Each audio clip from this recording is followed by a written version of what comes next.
and welcome to the Drizzle Wrestling Report and our betting odds for tonight's TLC pay-per-view. So, from what I am hearing all over the net right now, we have multiple sources basically stating that Seth Rollins will be defeated by Dean Ambrose tonight, and we will have a brand new Intercontinental Champion on Raw. Mr. Dean Ambrose will be your Intercontinental Champion, so Seth Rollins will be losing that match, it sounds like. I have not combed my hair yet this morning. Then we have the match between Elias and Bobby Lashley. Multiple sources are saying that going forward that the rivalry will end between those two tonight. So it looks like Elias will be defeating Bobby Lashley. I think they said that there's probably a 85.6% chance that that's what's going to happen. And the other thing that will be happening is Nia Jax versus Ronda Rousey will end up with Ronda kicking out of Nia Jax's finisher, hitting an armbar, and making her tap. Which I am absolutely okay with, because we will also, in the SmackDown Women's Championship match, have a new champion from what I'm hearing. So that will be Asuka, the Empress of Tomorrow, which I'm actually for because I'm getting a little sick and tired of the whole Charlotte versus Becky thing. We've been dealing with it for over a year now, practically. So I think it's about time to let Asuka have her time as champion on SmackDown. The rumor, honestly, with creative going forward with this is both of them would lose to Asuka, and then they would get traded to Raw and have a rivalry set for WrestleMania between those two, and you add Ronda Rousey in the situation for WrestleMania, which I actually think would be a smart idea for WWE going forward to build WrestleMania. Then the triple threat tag team match between the Bar, Usos, and New Day will basically be resolved in, I think the Bar is going to retain, and then later on they would bring Sanity into the situation, and then they would be facing the Bar at the Royal Rumble. Which I actually think would be a much better situation, because we've seen the New Day, we've seen the Usos. Let's move on from this rivalry. Put it to bed. Now, if you want to do something towards WrestleMania and have, 5 tag teams face one another for the championship, maybe like in a ladder match or something, or TLC match, makes total sense, okay? That I'm actually okay with that. And what's going to happen with the WWE match for the championship, from my sources that I've been checking online, it really sounds like Daniel Bryan is going to retain the championship. He's going to obviously probably cheat to win and defeat AJ Styles. AJ Styles has had contract negotiations with WWE right now. He wants to work a schedule where he's only working certain events and certain SmackDowns, kind of like what Randy Orton has done. I don't blame him. The guy has worked his ass off for the past 5 to 7 years of his career, and I think he's owed that time to kind of lay back and to have time with his family. There's so many rumors going around as well. Such as Monday Night Raw, we're going to have a whole segment with Vince McMahon coming out there basically explaining how he's going to correct the mistakes that Raw has made over the last year, possibly bringing in a new GM, possibly shaking up the roster again, bringing up NXT talent. Overall, I think good things going forward for the company if they decide to do that. I'm actually a little bit sick and tired of the Baron Corbin thing on Raw. I think that we need the brand to have its shake up at this point. I'm actually for giving Hulk Hogan an opportunity as general manager, Ric Flair, Booker T. I mean, even Kurt Angle, bring him back. I'm perfectly fine with that situation. Even maybe an Eric Bischoff, I think, would even make a little bit more sense. If you want to have a whole new Attitude Era being formed here, which I believe that's what's going to eventually happen, because SmackDown will be moved to the Fox networks in next fall. So with that, the Mixed Match Challenge match also again at the pay-per-view. It sounds like Carmella and R-Truth will be winning that match, which I'm not, I don't know. I never watched the Mixed Match Challenge. I thought it was kind of boring, but I would rather have them win it than Jinder Mahal and Alicia Fox personally. Let me think here. Overall, I expect that we're going to have a really decent pay-per-view tonight. TLC should be much better than the past few pay-per-views. We have great matches booked, lots of great rivalries, and it sounds like they're going to have more updates as far as the situation with the Braun Strowman thing, whether or not he's going to compete. I would much rather have Braun Strowman win that match than Baron Corbin, in my honest opinion.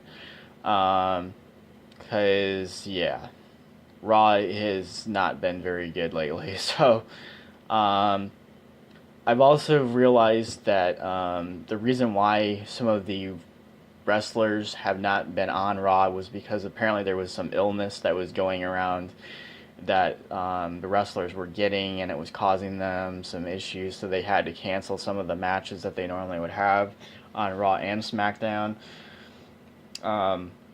It sounds like Finn Balor is getting better, so he might actually compete tonight. And then there was several other wrestlers as well that were dealing with illness. I thought SmackDown this week was a solid show. I would give it a B+. I thought the segments with The Miz and Shane McMahon was pretty interesting. I thought the tag team matches were pretty interesting. I thought the segments that they built towards the pay-per-view were decent. Overall, yeah, I would say SmackDown was probably the better show this week. Raw, there were some good moments in it, not gonna lie. The match between Seth Rollins and Corbin I thought was pretty decent. But I feel like Raw has not been what it should be. We need a new general manager. We need a lot more creativeness. We need to get more people involved from the Attitude Era, in my opinion, to build back Raw the way it should be. Now, I'm not saying that those people need to be on screen, but I feel like they need to bring those people in for creative control, for better matches. I thought Ronda Rousey had a really great segment on Raw, and I really feel like the Bobby Roode and winning his match with Chad Gable for the championships over AOP, I feel like was a step forward for Raw to be better. Anytime you promote and book Bobby Roode in the main event match or semi-mid-card match, you're going to get better ratings. Bobby Roode is one of those talented people who can flat out go, and I've always been a fan of his, even when he first started in TNA. I feel like he was one of the best damn performers ever in that generation. NXT, I thought that we've had great shows of late. Finally, we're getting the talent that should be pushed, and you're not concentrating on the talent who is mid-card talent. So I like the fact that you're building rivalries between Heavy Machinery and Undisputed Era, and then you throw in EC3. You can do lots of different things in that situation. Odie Lorcan, I'm glad you guys are finally pushing him, and Danny Burch.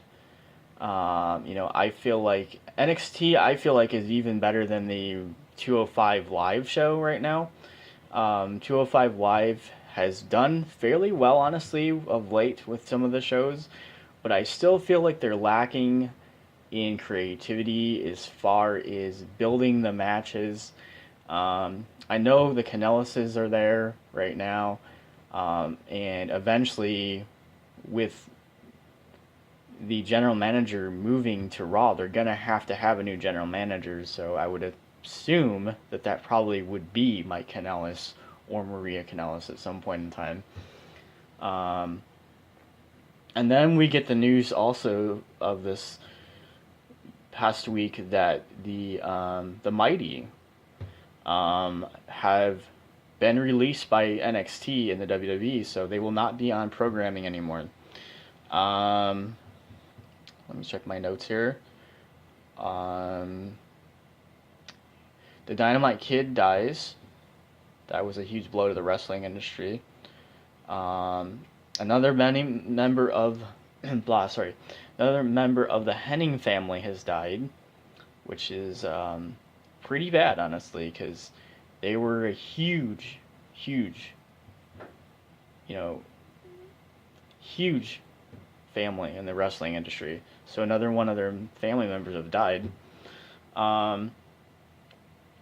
Vicky and Eddie Guerrero's daughter made her debut in Lucha Underground.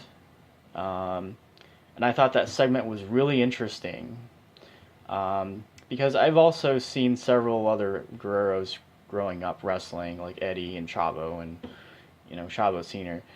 And I really feel like that family has just got the wrestling, bug. They know how to do their creativity as far as in the ring and on the mic, and they're just, I don't know.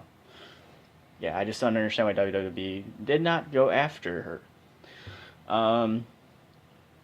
Impact Wrestling, we've seen a great show the last 3 weeks. Especially in the Knockouts division, between Tessa Blanchard, Taya Valkyrie, and then you also get the announcement that Gail Kim will be the special guest referee for the Homecoming show in Nashville, which is good. I'm glad that they're finally going back to Nashville. They should. That's where they started the company. We've had great rivalries, between, Moose and Cage and Cross, and I feel like Impact is finally doing the right thing, and they're developing their younger talent, and they should. And this new gimmick for Allie, I think, is actually working very well for her, and I think that that should be going forward. So the Elite have officially done their last Ring of Honor pay-per-view.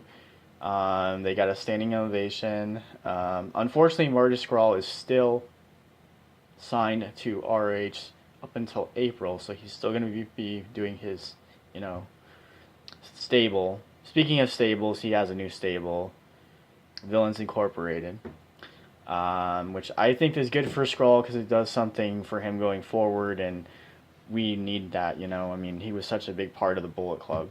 So, what else here? We have so much to get to.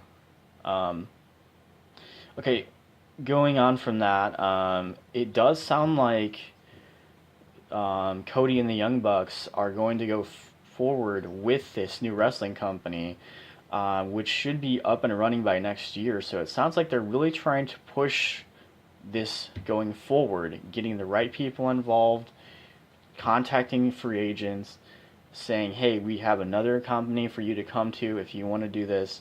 We're all in on it. So All Elite Wrestling, it sounds like this will be a new promotion, and we will see what happens going forward. I think it's good for the wrestling fans because it gives another product for people to watch. Um, so that's what's happening in wrestling right now. I think that's about it, honestly. Ring of Honor is getting better. Um, so yeah, I think that we're at a good place where wrestling is right now.